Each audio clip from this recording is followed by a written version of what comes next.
Okay, let's get started. There are several things that I want to speak about. Based on what we're getting from the National Weather Service and the news reports, the end of the rain may be in sight. The east side of I-45, there's only about 2 to 3 inches of rain over the next 24 hours. That's good news. On the west side of I-45, 1 to 2 inches. That's good news. Storms are moving to the east. Some winds gust about 30 miles per hour range here as storm center passes by. And by Thursday, we are clear for 2 to 3 days, assuming things remain on track. So that is good news. But the 1 trillion gallons of grain still have to go somewhere, and the reservoirs and the lakes across the region will cause flooding. We know that they've already caused flooding. So we're not done with the flooding, even if the skies are clear. With regards to the reservoirs, Barker Cypress, they have increased the release from Barker Cypress, but I'm going to let Steve speak to that issue. Okay. Yes, as we discussed earlier this morning, the Corps had advised that they were going to increase the discharge rate up to 8,000 CFS. We've had additional conversations with the Corps. They've actually increased their discharge up to 14,000 CFS, and they're anticipating that they're going to peak somewhere around 16,000 CFS. And the reason for this additional discharge is to prevent as much overflow that's going from around the dam that is currently going around the dam in Addicks. What impact that's having, it's having a direct impact right in the vicinity between Eldridge and Derry Ashford along Buffalo Bayou. That's where the discharges from both Addicks and Barker combine. It's currently right around an extra 7/10 of a foot. The flood level has risen, and we anticipate it's going to rise a little bit higher as they do reach up to 16,000 CFS. A little further downstream, it's actually below what it was, so it has an immediate impact right in the vicinity of the both discharges. Thank you, Mayor. Okay. So this is a situation that we'll be closely monitoring. It certainly is going to increase the flow of water coming downstream, and certainly there will be some impact. We'll be watching carefully to kind of monitor that impact and the flooding conditions. So certainly asking everyone to be alert, to be attentive as we move forward. On the rescues, which continues to be a high priority for all of us, let me call on Chief Acevedo.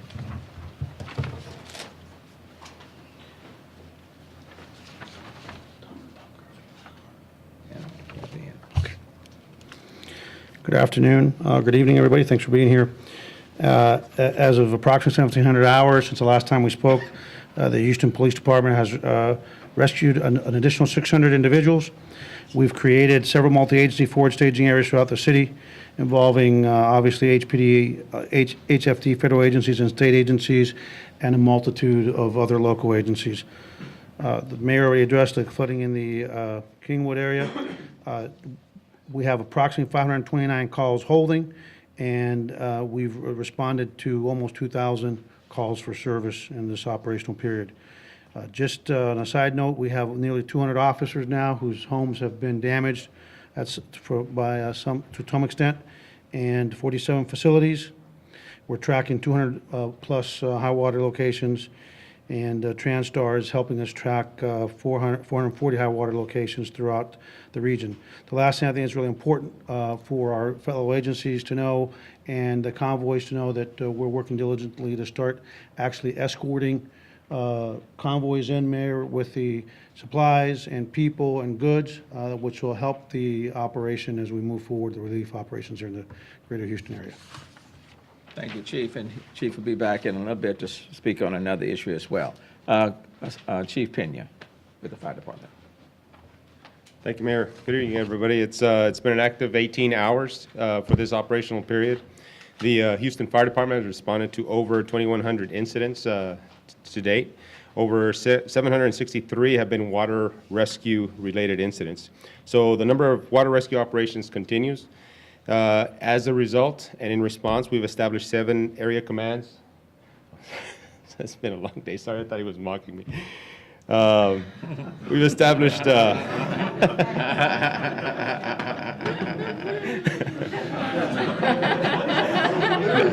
He doesn't look as young as he once did. Now he's not going to say what I say, right? We've established 7 area commands throughout the city, and we're resourcing those appropriately. The areas of high demand continue to be the Kingwood area, especially the Enclave, Barrington, Royal Shores neighborhoods, as well as the Memorial City Mall area and the Maxey Road area along Greens Bayou.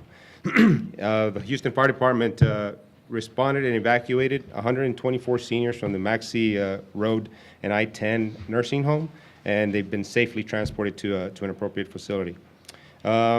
Shelters, in support of the shelters, the Houston Fire Department has assigned some medic resources to those centers. We have 6 units assigned to Toyota Center, 5 units assigned to Dobie, and 7 units assigned to the GRB. At this time, we have 6 USAR teams actively engaged and incorporated into our rescue resources, and with an additional 350 personnel from those resources, we're able to rotate some crews that have been working long hours, and I continue to be incredibly impressed by the men and women of the Houston Fire Department. Most of them have been on duty for almost 2.5 days. So we're doing some things operationally to try to get those resources rested and back in the game, so to speak, efficiently. So the operation continues, and we'll continue to serve the demand as expected. Thank you, Mayor. Thank you very much. And of course, it's not just police and fire and the rescues, it's also the Coast Guard that's been a invaluable partner with us. Lieutenant Hart. Good evening. Search and rescue continues to be the highest priority of the Coast Guard right now.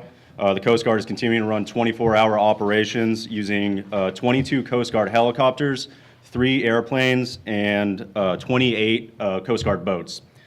Just want to stress again that if anybody's in distress, local EOCs, 911, and contact the Coast Guard as soon as you possibly can. Thank you. Thank you. And of course, when individuals are rescued, they are having to go to somewhere to come out of the elements, and therefore a number of shelters have been set up. At the George R. Brown, which has been the primary or the mega shelter for the city of Houston, George R. Brown is now at about 10,000. That number has increased. And we're working, of course, to ensure enough cots are provided. We're also going to be using, because it has gotten so large and because the police department and officers are spread all over the place, doing a lot of different things at the same time. We're going to be using 50 Texas National Guard members to provide added safety within the parameters of the George R. Brown. But that number continues to grow. What I've decided to do in conversation with the Toyota Center is that we are going to use the Toyota Center to reduce the population at the George R. Brown. So it will become another shelter, but not for direct, what's the word that I'm using it for? Entry. You still have to go through the George R. Brown, but because the number is at 10,000, and I want to reduce that population because I don't want it to become so large that it becomes difficult. So I want to reduce that population. I want to thank the Toyota Center, the Rockets organization, for granting permission to use it, and that will take effect right now. So we're going to reduce the population at the George R. Brown by using the Toyota Center as a shelter. In addition, later on this evening, the county judge will announce another shelter that will be opening between the county and the city. So that will take place. But with so many people needing transportation to the shelters, we certainly would not have been able to do what we have done without the strong collaboration and the partnership with Metro. They have simply been invaluable. So, Karen, Department Chair chairperson of the Metro Board.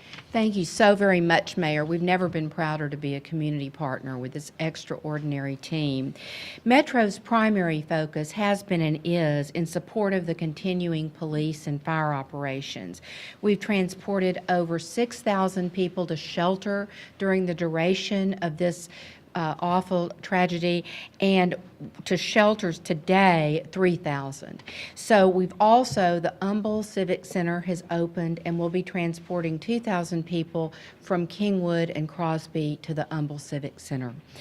We remain positioned to support rescue and fire operations, get people to the shelters, get them home once the flooding has passed, and we are working directly with the American Red Cross to help their trucks, which are loaded with supplies in bulk, get to their destinations. Our police officers literally now have formed a relationship where we are meeting them if they encounter high water, help them plot another route, and help them get to the George R. Brown. So we thank everyone. This has been an extraordinary time. Houstonians have stepped up under the leadership of our mayor and County Judge Emmett, and we're just so grateful to be part of it. Thank you. Thank you. And so there are several shelters that are in existence. I want to thank Pastor Kirby John Cardwell and Councilmember Larry Green for opening up the powerhouse. There are 700 that are over at the Power Center. And then Councilman Brenda Stardick has opened up, is it Trinity Mendenhall Park? Trinity Mendenhall. Right. For those individuals, for example, that may be impacted from the release of the Barker Annex in that west part of town, they can certainly go to, the name again is? Yeah, that place, yeah. I think it's 4141 Worth, and it is open and ready for those on the western part of the city of Houston. And look, the support of the Houston community has just been overwhelming. You know, we asked you for clothes, and people have responded. But let me just say, the George R. Brown will no longer be accepting clothes and other things simply because we have so many people there. You can now direct supplies to BBVA. That will be receiving supplies, and we do need. Bear in mind, we got a lot of kids, so things of whether it's coloring books or some toys or things of that nature for our kids. But all of the supplies will go to BBVA, and to the extent you're going to give clothes, and let me just ask that we need. Let me, if you will allow me, the XL and the XXL. Would be appreciated, you know. So you know, govern yourselves accordingly. You know what you know what I'm asking for.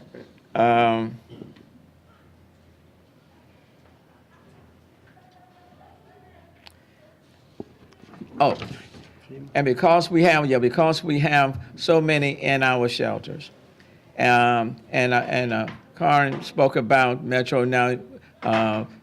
Taking people to the Humble Civic Center. And for example, the people from Kingwood will be going there. That's about 2,000. So there are a number of people in our shelters. One of the questions that we are asking and answering now is that we recognize that being in the shelters is a temporary situation, not intended to be long-term, temporary. And so we want to start even now. Working to address their situation, putting them in the best position to get registered, connecting them with FEMA, so that as quickly as possible, transition them from the shelter and back into their normal routine. We can't do that without FEMA, and FEMA is here. Appreciate their support. And where's Dwayne? Cavus? Yes, sir. But Dwayne and I are such good friends, we just go by first names. Dwayne.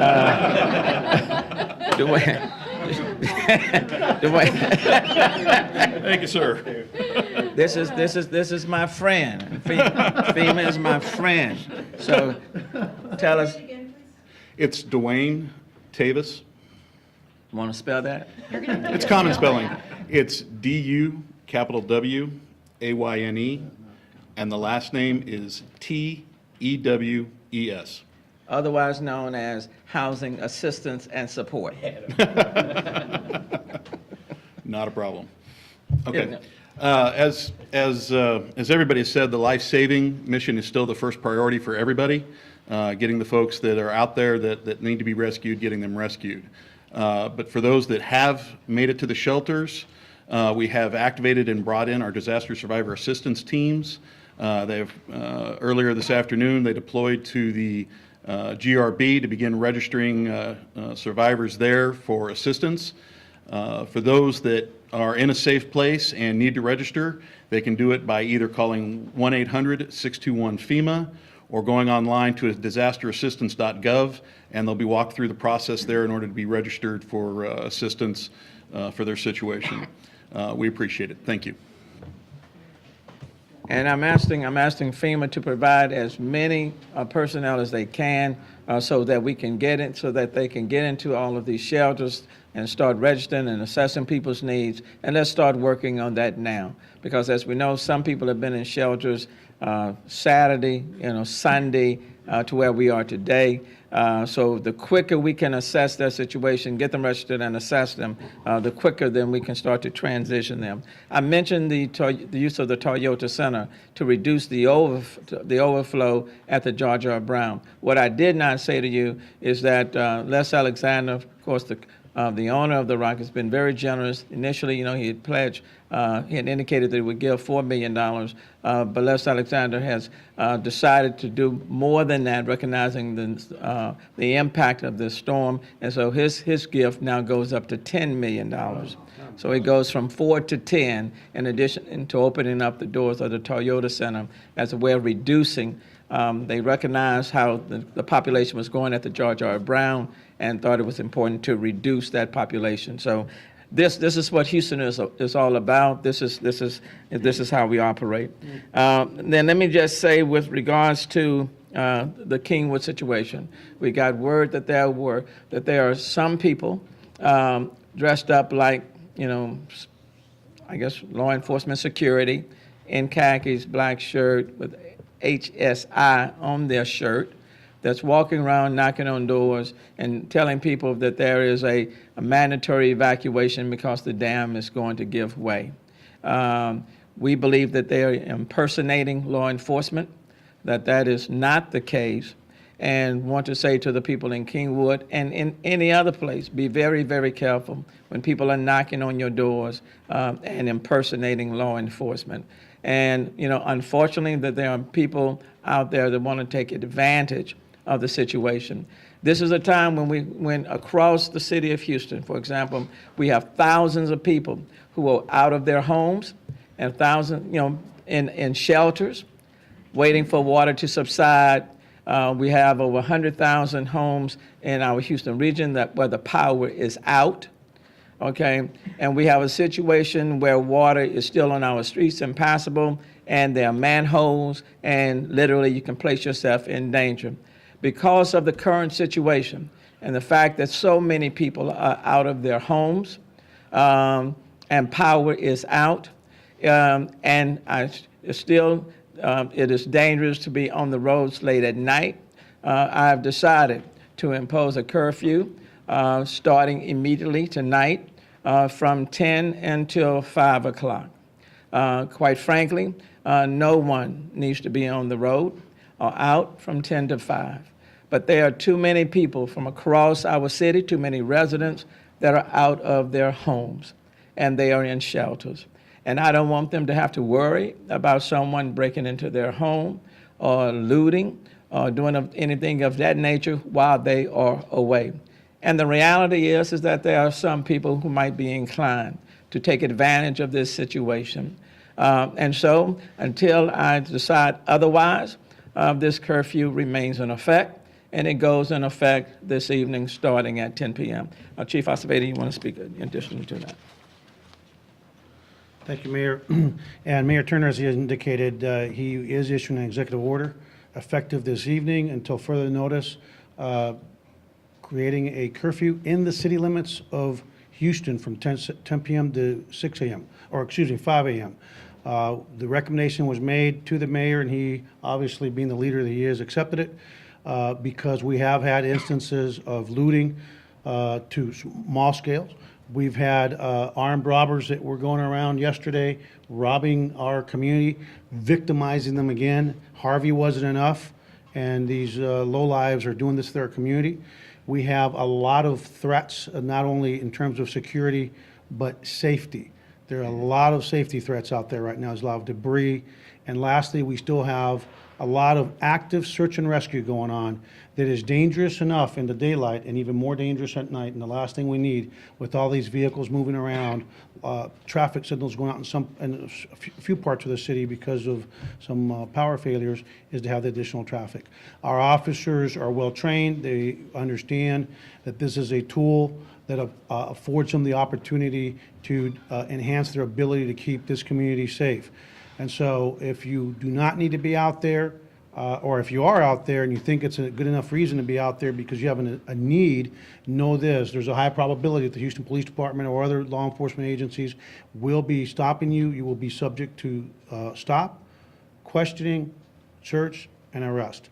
And so please heed the warning from the mayor and his order. But like we always do, we use a little bit of common sense and some discretion. But the discretion will be used only when absolutely necessary. You stated in Spanish as well. Yes, sir. Y thank you, Pete, the mayor. El alcalde, Mayor Turner, después de la recomendación del Departamento de Policía de aquí de Houston, ha ordenado que empezando esta noche a las 10 p.m. hasta las 6 a.m., 5 a.m., disculpe, de las 10 p.m. a las 5, hasta las 5 a.m., no pueden andar en las calles manejando en la ciudad de Houston. No pueden manejar, no pueden estar en ningún lugar público, tienen que estar en su hogar.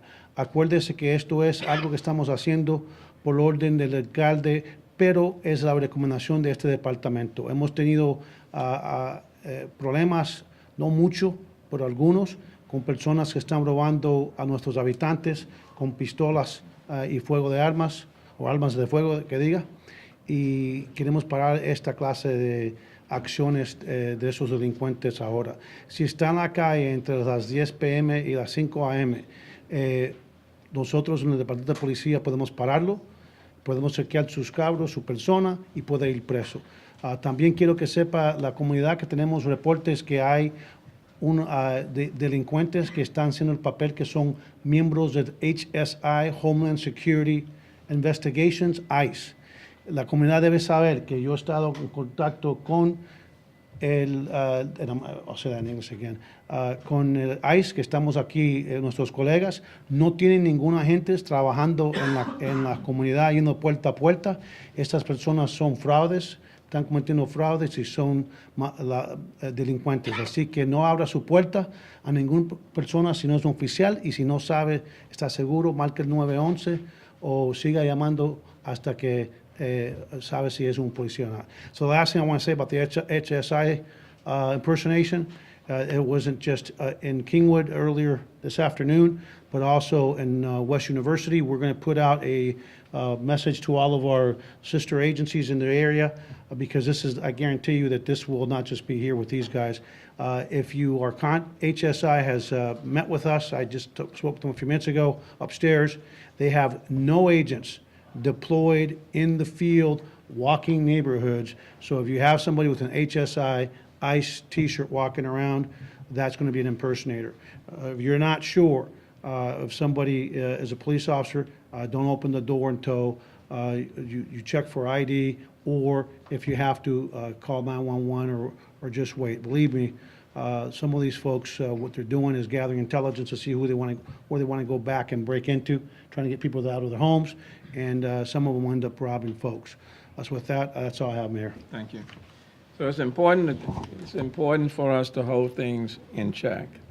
And with so many people that are in shelters or away from their home, from all throughout the city of Houston, from every quadrant of the city of Houston, and people, number one, they're concerned about the safety of themselves and their family members. People are still being rescued. People are in shelters all throughout the city, all over the city. And the reality is that there are some who might want to take advantage of this situation. So even before it even gets a foothold in the city, even before it gets a foothold, we just need to kind of hold things in check. You know, I've repeatedly said, you know, unless it's an emergency, stay off the streets. The streets still need to be cleared.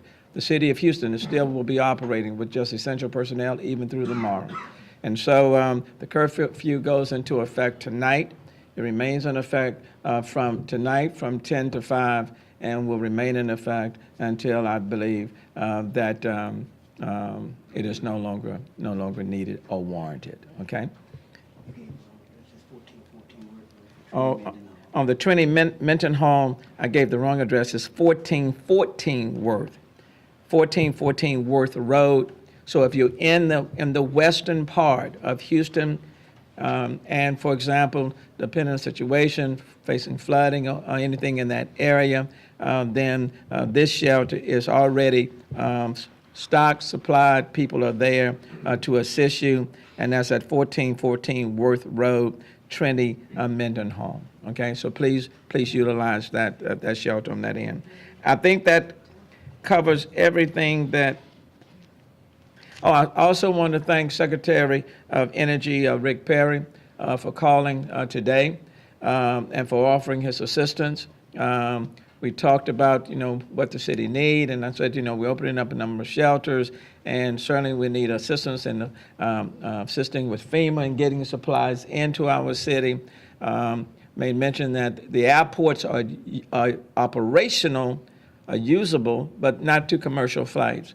And so he graciously agreed to make the necessary calls to kind of expedite the process. So I certainly want to thank him for the call. And then there will be some additional announcements that will be coming up with reference to other people who are stepping up and wanting to assist. Take any questions? And before we start, and let me apologize, Cynthia, because you asked me a question, but no, because you asked me a question today that I chose not to answer directly, okay? I knew the answer, but I dodged it, okay? And the only reason why I dodged it is because the family did not know. So I just want to say I know what I did, okay? But I did it intentionally. It was not to misrepresent anything else, but since the family did not know, I just did not want to answer. Okay. So I do have a question. Okay. And I apologize for this. You said WIRT as in W-I-R-T? W-I-R-T. Thank you. And I don't know if you had a chance to look outside, but the sun is shining. In your opinion, that, you know, is a good visual, but that does not mean that things are back to normal. Can you advise on that? Well, what I would say to you, they say this too shall pass. And after the clouds pass, the sun will shine. I think it reflects that in this city, regardless of the storm clouds, regardless of the rain, in this city the sun will shine. And it will shine. And if nothing else, I think people right now are they're weary of the storm.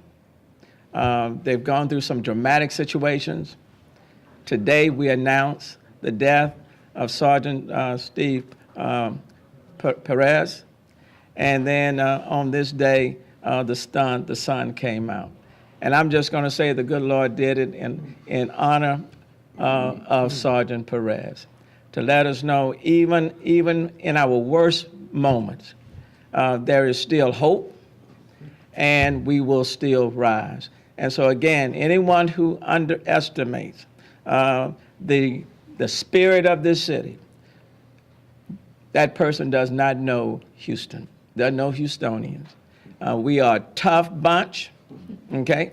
Now, we can fight it with one another, but we are still family. And we are very competitive in our spirit.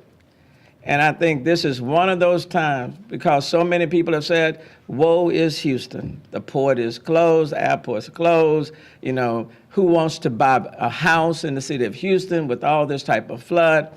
And I think that's only going to encourage Houstonians to work that much harder to say a year from now, look at the city now. So that's just a positive note that the sunshine, and quite frankly, all of us needed to see it. Okay? Mayor, I have a question about volunteers. Yes. A lot of medical professionals outside the city want to get down here as fast as possible and help. Is there a need for that? Do they just go to the GRB and kind of present their credentials and sign up and? One of the things- Or what do you suggest they do? One of the things they can do is utilize the redcross.org. Go through that. So go through the Red Cross. Go through the Red Cross. From what I was told today, they've got a pretty good a group of medical providers at the George R. Brown. But of course, you know, there are going to be a couple of other major shelters open. And so we'll need the same sort of assistance there. So I would say redcross.org would be an excellent place. Thanks. Chief, can you, two quick questions. One, do you know how many incidents of looting APs reported? And two, do you have an update on Jill Lennick, the young lady who's missing from the Omni? No, I don't have any update, and I don't have any numbers. Part of the challenge that we've been having is, you know, everybody wants statistics. And some media outlets, at least one specifically, is only interested in what's gone wrong. What we're focused in is responding to threats and saving lives, as the mayor said earlier. So I don't have the numbers. I can just tell you, like the mayor said, we're nipping it in the bud. This is Houston. And you know what? We're going to be patrolling like we have been the last 4 days. White Houston, Black Houston, Brown Houston, the Rainbow Coalition Houston. And because one thing that's great about this city, that no matter what neighborhood you in, rich or poor, the very, very vast majority of the people in that community are good people. And they deserve what this man's given us tonight is the tool to keep those great people safe. And so we don't have those numbers. We may never have those numbers because right now I'm not interested in statistics and my boss certainly isn't. We're interested in results. Okay, thank you. To enforce what you need to enforce, you need additional help. How are you going to do this? We have help here. We have help here. We have help on the way. We've already developed some strategies.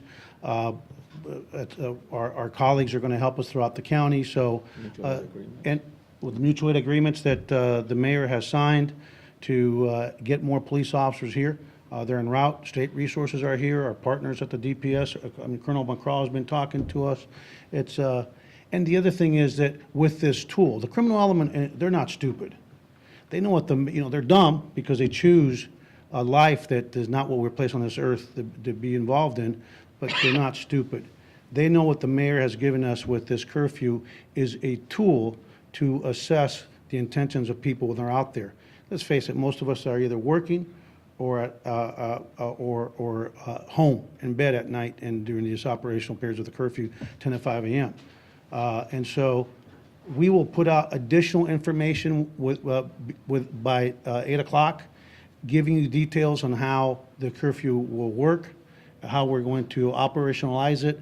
But at the end of the day, the curfew begins tonight at 10 p.m. And I want to thank the mayor because too many mayors would worry more about perception than worrying about keeping people safe. And I thank God today that this man has been standing up for this city.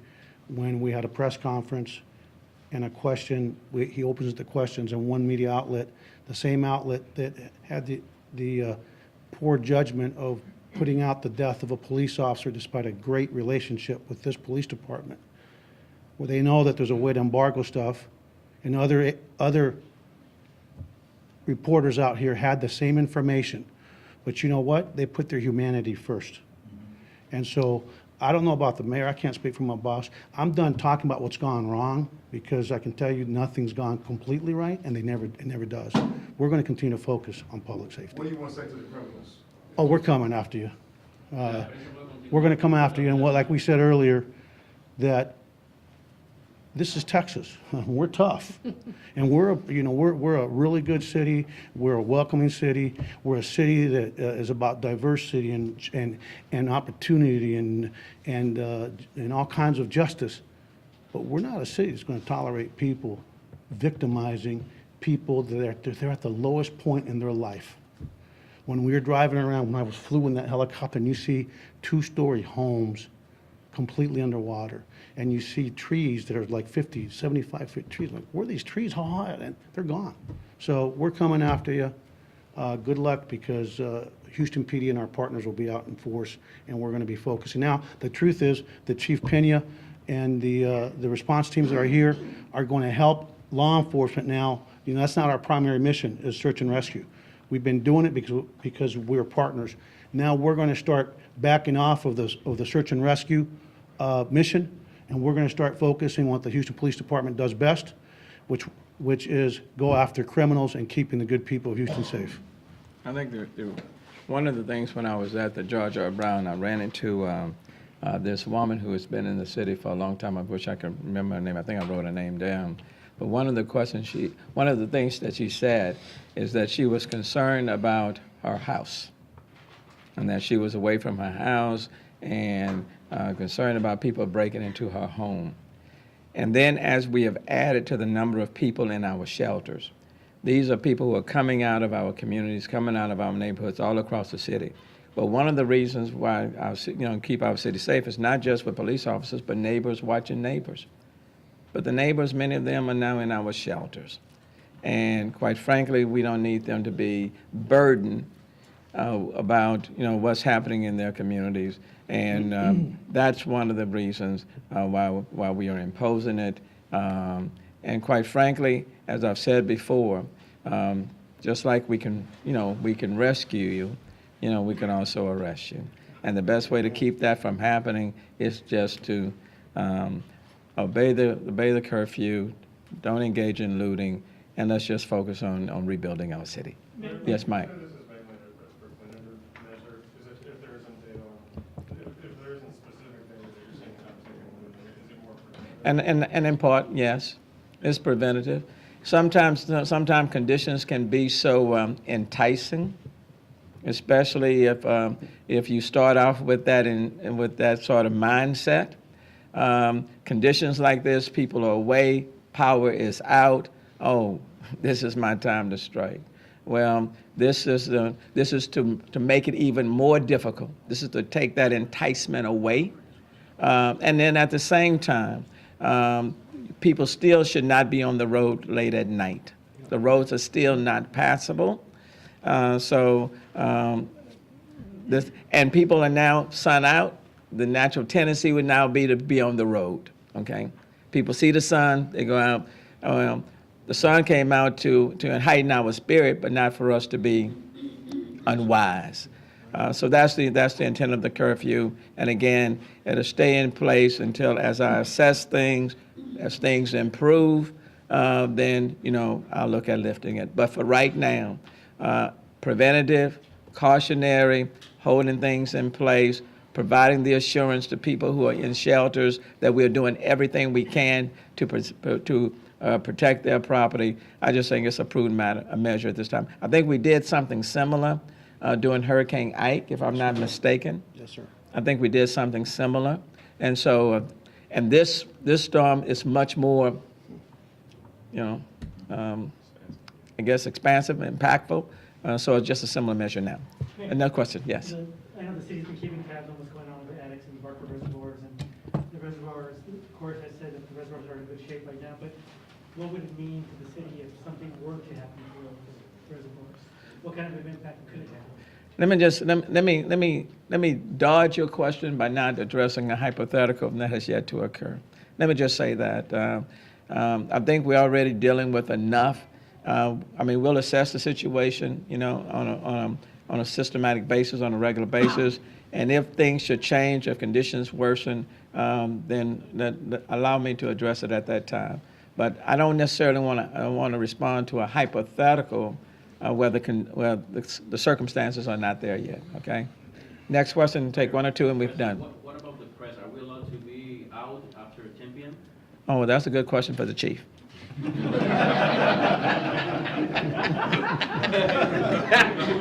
I still want you to like me. You guys have, again, that's what I'm so frustrated at. We believe in the First Amendment. We really believe in transparency.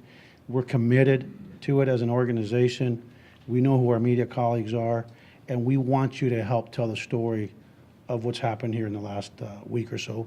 And we want you to see the excellence of our first responders and this orchestra of good that's going on in this city. So absolutely. But just remember, you heard it here first. There are risks out there, and if you get hurt, don't come and sue us, okay? That's it. Is this for your lawyer in Spanish or what? I don't think the community in Spanish cares whether or not you can be out there. They'll see you out there. Vamos, we're tired, brother. And let me just, I joked about that, but the curfew does not apply to the press. Many people are watching the news 24/7 like I do. I'm telling people not to be on the streets, so where do they get their information? They're getting the information from you all. It is important for the information to be disseminated. The intent of the curfew is not to keep the information from being disseminated, it's to keep people from looting and doing some other things while people are in shelters or away from their homes. But it is important for the general public to get the information. And quite frankly, in part, I get my information from you all.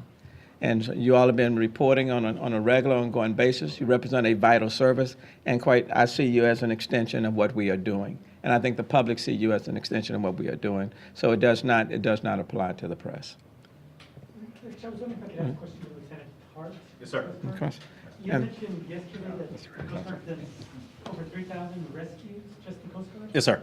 And so HPD has done over 3,000 rescues, those are separate? So. Yes, sir. I was speaking of Coast Guard rescues. Yes, sir.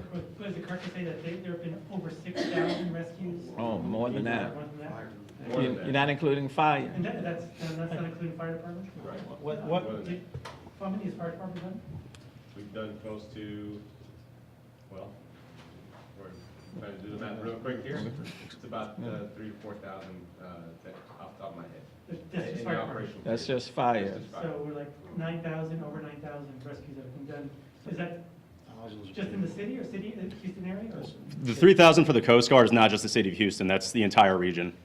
When you say entire region, what do you mean? Galveston, Brazoria counties, all the outlying cities, all the subdivisions outside of Houston. Okay. So, all the white area, we're talking about 9,000, at least 9,000 rescues. sir. Like all the way down to Bay City? Yes, sir. Okay. Thank you all so very much, and we'll see you again tomorrow morning. Thank you, Mayor. Thank you all. Thank you, Mayor. Thanks.